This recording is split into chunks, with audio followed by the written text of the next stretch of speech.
Phone tapping కేసులో నాంపల్లి కోర్టును ఆశ్రయించనున్నారు పోలీసులు. రాధాకిషన్ రావు కస్టడీని కోరుతూ పిటిషన్ దాఖలు చేయబోతున్నారు. టెలిగ్రాఫ్ యాక్ట్ నమోదుపై వాదనలు జరిగే అవకాశం ఉంది. ఇప్పటికే టెలిగ్రాఫ్ యాక్ట్ కింద కేసు నమోదుకు మెమో దాఖలు చేశారు పోలీసులు. దీనిపై వాళ్ళ నిర్ణయం కోర్టు తీసుకోనుంది. మరోవైపు ఈ వ్యవహారంలో మరో కొత్త పేరు తెరపైకి వచ్చింది. సుదీర్ఘకాలం పాటు ఎస్ఐబిలో పనిచేసిన దయానందరెడ్డికి ఈ కేసుతో లింక్ ఉన్నట్లు తేలింది. ఎస్ఐబిలో ప్రభాకర్ రావుకు దయానందరెడ్డి అత్యంత నమ్మకస్తుడని పేరుంది. ఆయన ఎస్ఐబిలో ఓఎస్డీగా పనిచేశారు. అతనితో పాటు మహబూబ్ నగర్లో పనిచేస్తూ ఉన్న ఓ ఇన్స్పెక్టర్కి కూడా నోటీసులు ఇస్తారని సమాచారం.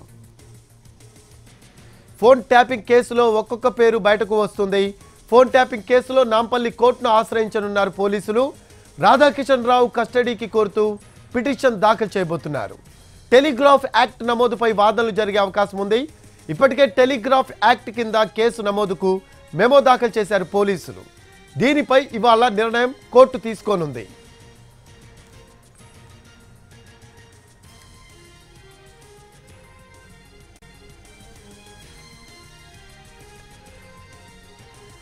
దీనికి సంబంధించిన లేటెస్ట్ అప్డేట్స్ అందించడానికి మా కరెస్పాండెంట్ రవి లైవ్లో అందుబాటులో ఉన్నారు. రవి, మొత్తం ఈ వ్యవహారంలో ఫోన్ ట్యాపింగ్ వ్యవహారంలో మరో కొత్త పేరు కూడా తెరపైకి వచ్చినట్టు తెలుస్తోంది. నాంపల్లి కోర్టులో కూడా వాదనలు జరిగే అవకాశం ఉన్నట్టు సమాచారం.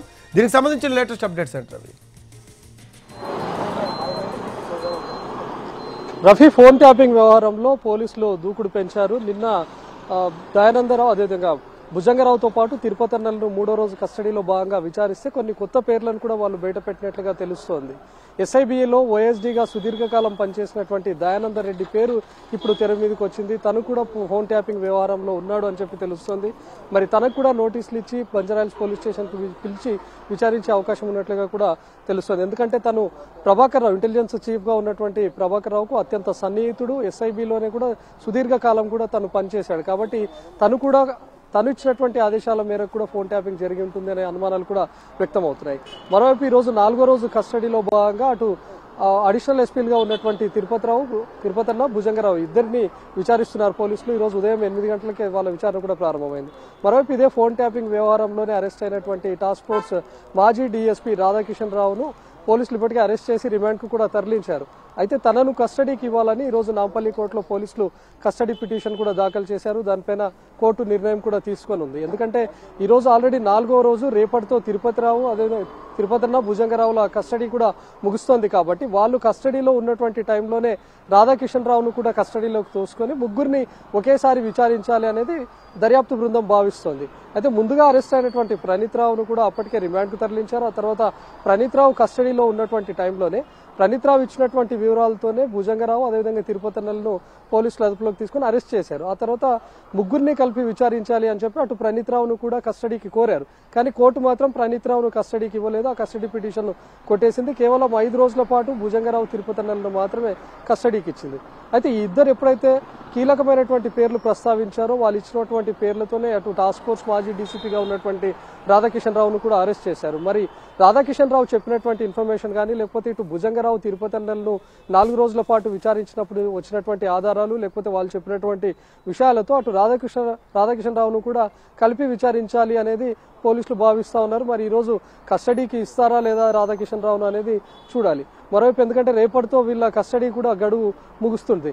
మరోవైపు మిగతా కొంతమంది పేర్లు కూడా బయటకు వస్తా ఉన్నాయి. ముఖ్యంగా 3వ రోజు అంటే నిన్న ఉన్నటువంటి కస్టడీ విచారణలో భాగంగా భుజంగరావు అదేవిధంగా తిరుపతి అన్న కొన్ని కీలక విషయాలు కూడా చెప్పారు. కేవలం హైదరాబాద్ కేంద్రంగానే ట్యాపింగ్ కాకుండా అటు నల్గొండ, మహబూబ్ నగర్ తో పాటు హైదరాబాద్ శివార్లలో కూడా కొన్ని సర్వర్లను ఏర్పాటు చేసి అక్కడి నుంచి కూడా ఫోన్ ట్యాపింగ్ కు పాల్పడ్డారు అనేది నిన్న బహిర్గతమైంది. అంటే వీళ్ళు కేవలం హైదరాబాద్ లో ఉన్నటువంటి నేతలే కాకుండా అటు నల్గొండ, మహబూబ్ నగర్ కి సంబంధించినటువంటి కాంగ్రెస్ నేతల ఫోన్లు కూడా ట్యాప్ చేశారని తెలుస్తోంది. ఇక హైదరాబాద్ శివార్లలో కూడా కొన్ని సర్వర్లను ఏర్పాటు చేసి ఫోన్ ట్యాపింగ్ కు పాల్పడ్డారు. అంటే ముఖ్యంగా వ్యాపారులను, రియల్ ఎస్టేట్ వ్యాపారులను బెదిరించడానికి చేయడానికి అక్కడ సర్వర్లను ఏర్పాటు చేసి ఉంటారు అని కూడా అనుమానాలు వ్యక్తమవుతున్నాయి.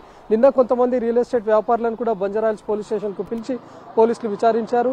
మరొక రియల్ ఎస్టేట్ వ్యాపారి ఇప్పటికే ఎప్పుడైతే ఫోన్ ట్యాపింగ్ కేసులో పరిణీత్ రావును అరెస్ట్ చేశారో అప్పుడే తను పంజాగుట్ట పిఎస్కు వెళ్లి కంప్లైంట్ కూడా చేశాడు. నా ఫోన్ ట్యాప్కు గురైంది, నా నుంచి దాదాపు కోట్ల రూపాయలు వీళ్ళు తీసుకొని వెళ్లారు, ముఖ్యంగా భుజంగరావు తనను బెదిరించాడని కూడా ఒక రియల్ ఎస్టేట్ వ్యాపారి కంప్లైంట్ చేశాడు.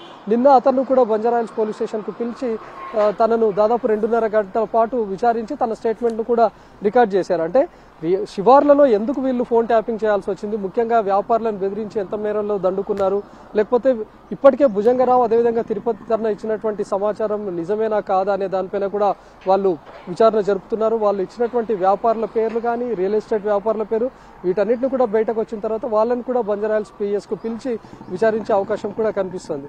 ముఖ్యంగా ఈ కేసులో అరెస్ట్ అయినటువంటి టాస్క్ ఫోర్స్ మాజీ డీసీపీగా ఉన్న రాధాకిషన్ రావు పైన తను చాలా మంది హవాలా వ్యాపారం చేస్తున్నటువంటి వాళ్ళను బెదిరించాడు, బేగం బజార్ కేంద్రంగా ఉన్నటువంటి హవాలా వ్యాపారులను బెదిరించి తను డబ్బులు కాజేశాడు అనేటటువంటి ఆరోపణలు కూడా ఉన్నాయి. రియల్ ఎస్టేట్ వ్యాపారులను రాధాకిషన్ రావు భుజంగరావుతో కలిసి బెదిరించాడు అనే ఆరోపణలు ఉన్నాయి. కాబట్టి ఏ వ్యాపారుల పేర్లు అయితే వీళ్ళు ప్రస్తావించారో వాళ్ళను కూడా పిలిచి విచారించి వాళ్ళ స్టేట్మెంట్ను కూడా రికార్డ్ చేయబోతున్నారు. మరోవైపు ఇప్పటికే దయానంద రెడ్డి పేరు కూడా బయటకు రావడంతో మరి దయానంద రెడ్డిని కూడా ఈ రోజు ఇక్కడికి పిలిచి విచారిస్తారా అనేది కూడా చూడాలి. మరోవైపు మహబూబ్ నగర్ లో పనిచేస్తున్నటువంటి మరొక ఇన్స్పెక్టర్ పేరు కూడా ప్రస్తావనకు వచ్చింది. అతనికి కూడా త్వరలో ఈ రోజు లేకపోతే రేపు నోటీసులు ఇచ్చే అవకాశం కూడా ఉంది. ఎందుకంటే వీళ్ళు మహబూబ్ నగర్ లో కూడా ఒక సర్వర్ను ఏర్పాటు చేసి అక్కడి నుంచి కూడా ఫోన్ ట్యాపింగ్ వ్యవహారాన్ని నడిపించారు. మరి మహబూబ్ నగర్ లో అక్కడ ఏర్పాటు చేసినటువంటి సర్వర్ లో పనిచేసినటువంటి ఇన్స్పెక్టర్ ను కూడా పోలీసులు అదుపులోకి తీసుకొని విచారించే అవకాశం ఉంది. మహబూబ్ నగర్ కేంద్రంగా ఎవరెవరి ఫోన్లను ట్యాప్ చేశారు, అందులో రాజకీయ నేతలే ఉన్నారా లేకపోతే వ్యాపారులు ఎవరైనా ఉన్నారా అనే విషయాలను కూడా ఇన్స్పెక్టర్ ద్వారా రాబట్టే అవకాశం ఉంది. ఎందుకంటే వీళ్ళ కస్టడీ కూడా రేపటితో ముగుస్తుంది కాబట్టి ఈ 2 రోజులు చాలా కీలకంగా భావిస్తా ఉన్నారు. మరోవైపు రాధాకిషన్ రావును కూడా కస్టడీకి ఇస్తే ఈ ముగ్గురిని కలిపి విచారించినప్పుడు మరికొన్ని పేర్లు కూడా బయటకు వచ్చేటటువంటి అవకాశం ఉంటుంది. ఇప్పటికే నల్గొండలో సర్వర్ కూడా ఏర్పాటు చేశారు, అక్కడ పనిచేసినటువంటి సిబ్బందిని కూడా విచారించబోతున్నారు. మరి మహబూబ్ నగర్ కేంద్రంగా ఉన్నటువంటి సర్వర్లో ఎంతమంది సిబ్బంది పనిచేశారు, ఎంతమంది నెంబర్లను వీళ్ళు ఫోన్ ట్యాప్ చేశారు, లేకపోతే ఎవరి ఆదేశాల మేరకు వీళ్ళు ట్యాప్ చేయాల్సి వచ్చింది అనే దానిపైన కూడా పూర్తి కూపీలాగబోతున్నారు. ఎందుకంటే ఇప్పటికే 4వ రోజు కస్టడీ కూడా భాగంగా విచారిస్తా ఉన్నారు. నిన్ననే చాలా మంది పేర్లను కూడా బయటపెట్టినట్లుగా తెలుస్తుంది. మరి వాళ్ళు ఇచ్చినటువంటి పేర్లతో పాటు రాధాకిషన్ రావును కూడా ఈ రోజు నాంపల్లి కోర్టు కస్టడీకి అనుమతిస్తే మరికొందరి పేర్లు కూడా బయటకు వచ్చే అవకాశం ఉంటుంది. ఎందుకంటే అటు ఎస్ఐబిలో ఉన్నటువంటి భుజంగరావు తిరుపతి అన్నలు, ఇటు టాస్క్ ఫోర్స్ లో ఉన్నటువంటి రాధాకిషన్ రావుతో సమన్వయం చేసుకుంటూ వీళ్ళంతా ఈ ఫోన్ ట్యాపింగ్ తో పాటు హవాలా వ్యాపారులను లేకపోతే రియల్ ఎస్టేట్ వ్యాపారులపైన బెదిరింపులకు పాల్పడి డబ్బులు కాజేశారు అనేటటువంటి ఆరోపణలపైన మరికొన్ని పేర్లు కూడా బయటకు వచ్చే అవకాశం కనిపిస్తుంది. మరోవైపు ఇప్పటికే ఇంటెలిజెన్స్ చీఫ్ గా ఉన్నటువంటి ప్రభాకర్ రావు కూడా ఈ రోజు రాత్రి హైదరాబాద్ కు వస్తున్నారు అనే సమాచారం కూడా ఉంది. ఒకవేళ తను కూడా హైదరాబాద్ కు వస్తే నేరుగా విచారణకు హాజరవుతారా లేకపోతే తను అడ్వకేట్స్ తో కలిపి న్యాయ సలహా తీసుకొని తనేమైనా విచారణకు వస్తారా అనేది కూడా చూడాలి. అంటే ప్రభాకర్ రావు గత కొన్ని రోజుల క్రితమే విచారణ అధికారిగా ఉన్నటువంటి డీసీపీకి కూడా కాల్ చేసి చెప్పారు, మీరు ప్రస్తుతం ఏ విధంగా అయితే పనిచేస్తున్నారో ఉన్నతాధికారుల ఆదేశాల మేరకు ఇప్పుడు మీరు ఏ విధంగా అయితే పనిచేస్తున్నారో ప్రభుత్వ ఆదేశాల మేరకు మీరు ఏ విధంగా పనిచేస్తున్నారో గత ప్రభుత్వంలో నేను ఉన్నతాధికారిగా ఉన్నటువంటి టైంలో నేను కూడా అదే విధంగా పనిచేశానని చెప్పడం చూసాం. మరి ఇదే ప్రభాకర్ రావు కూడా ఈ రోజు రాత్రి హైదరాబాద్ కు చేరుకొని ఉన్నట్లుగా తెలుస్తుంది. మరి తను కూడా విచారణకు హాజరవుతారా లేదా అనేది కూడా చూడాలి. Rafiq, right, thanks for updates Ravi. Right, అది ఫోన్ ట్యాపింగ్ కేసు కోర్టును ఆశ్రయించనున్నారు పోలీసులు. రాధాకిషన్ రావును కస్టడీ కోరుతూ పిటిషన్ దాఖలు చేయబోతున్నారు. అయితే టెలిగ్రాఫ్ యాక్ట్ నమోదుపై వాదనలు జరిగే అవకాశం ఉంది. ఇప్పటికే టెలిగ్రాఫ్ యాక్ట్ కింద కేసు నమోదుకు మెమో దాఖలు చేశారు పోలీసులు. దీనిపై వాళ్ళ నిర్ణయం కోర్టు తీసుకోనుంది.